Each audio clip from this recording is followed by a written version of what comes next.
Excited to be on here.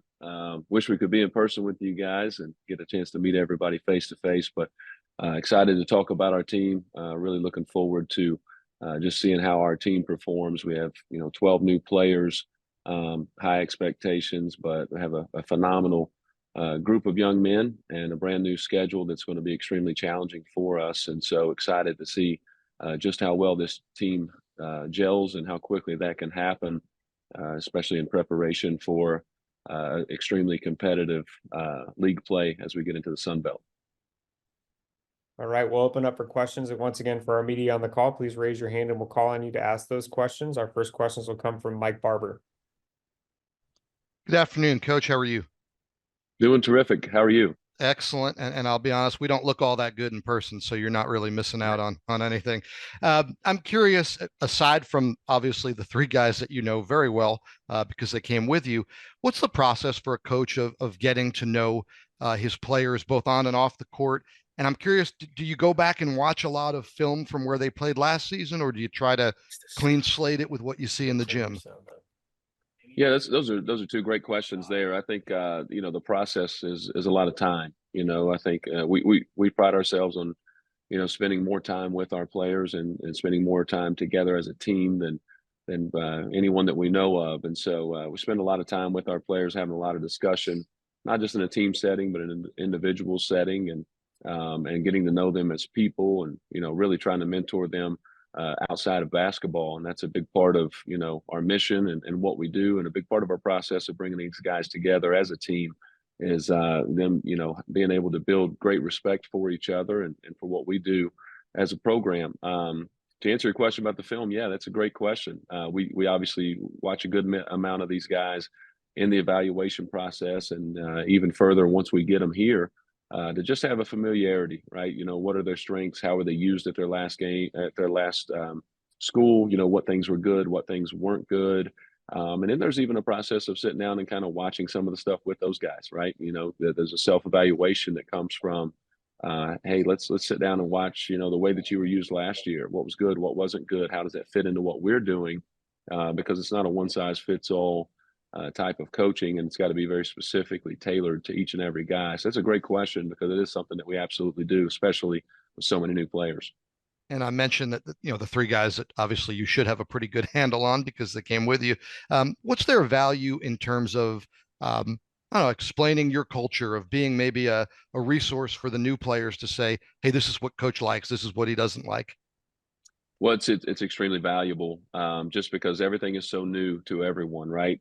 How we practice, our terminology, the cultural things, as you mentioned. And so if you've got a couple guys who can jump out there and demonstrate not necessarily just the skill that you're working on or whatever, or the drill or whatever that may be, but how to respond, right? The effort level that we go with, how to compete every single day.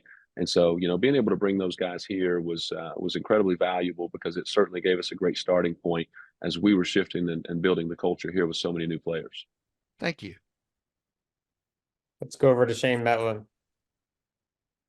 Yeah, Preston, obviously you spent a lot of time, building your roster and you learning it and everything. Like, how much have you been able to dive into like the rest of the conference and start, or when did that process begin to kind of try to learn the rest of this league?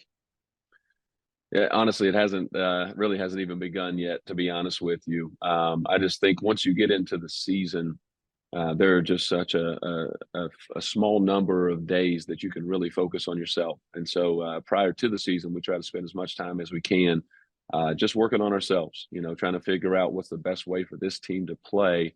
And then once we get to, into the season, whether it's non-conference and certainly the Sun Belt games, we'll start to take what we do and what we do well, and then we'll tailor that towards our opponents. But we're really big on scouting. It's a huge part of our success and what we do. But just right now, the timeline hasn't matched up for us to be able to do that. We've got too much work to do and too much focus to give to our team to just get to where we need to be successful without having to worry about someone else at the moment. Are there any other coaches in the league that you were already familiar with or knew or friends with or anything at this point? Yeah, most all of them, had a familiarity with or knew or had a relationship. Some of them I've competed with. someone we'd recruited against. And so just a ton of respect for all the guys, who are in our league. I know, Dustin is an unbelievable coach, so much respect for him. And we've had a great relationship over the years. I think we view the game very similarly, and we've recruited against one another. Richie Riley and I go way back, being Kentucky guys, and but really all the guys I've got a great familiarity with and tons of respect for. So looking forward to competing with everybody in the league. All right, thank you. You're welcome. Let's go back over to Mike. Yeah, Coach, just one follow-up, kind of what I was asking before about too. In terms of the guys who are new for you but are transfers, how has their film and your research matched what you ended up getting in the gym? In other words, did you watch something and think, hey, this guy can do this, but maybe a little weak here, and you get in the gym? And I'm curious how close those evaluations match reality.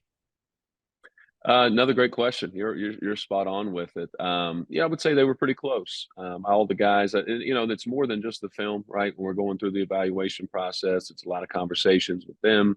Oftentimes their parents, the previous coaches, and just different people, who may have a relationship with them or have input with them. And so we're combining all of those things. But I think our staff did a phenomenal job of really, diving in and getting to know the people, not just the players that are in our locker room. And I think we hit on all those guys and in our evaluation of both their personalities and their abilities as players. And it's pretty consistent with what we thought. And we talked when you were hired about, your style, the way you want to play basketball. Obviously, you need to tinker things to who you have, as you kind of referenced earlier. How spot on with what you want to do you think you can be with this group, and how much of maybe a hybrid will it be year one for you? Well, this is going to be very different than any team that we've had. I think just number one from a depth and an experience standpoint. The last few years, we've had some really good teams, but I think our depth has probably limited us to about a 6.5, 7-man rotation. I do think we've got the ability to play a few more guys this year. So what does that mean for your team? It means you've got to tweak your style, right? You've got to say, if we have this many guys who are worthy of playing and having meaningful minutes and roles on our team, then we have to certainly accommodate that with how we play on both sides of the ball. And we've been able to do that. Again, credit our staff so much for really diving in and figuring out, okay, what's going to work well for this team.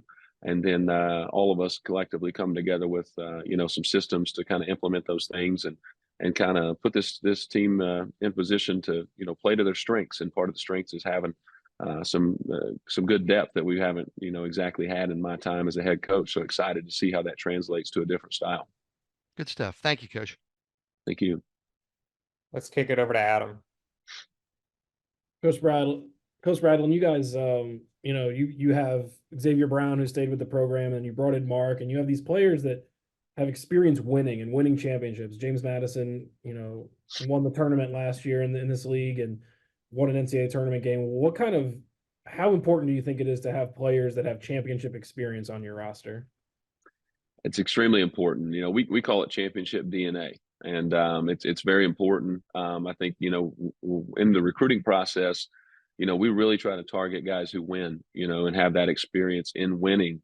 More often than not, that happens through the high school ranks. But when you are, combing through the portal and recruiting guys, oftentimes they're transferring because they didn't win, right? So then you're looking for different traits that we've been able to see amongst our teams. And so when you can have the guys that have that championship DNA, they have that experience, they know what it takes day in and day out.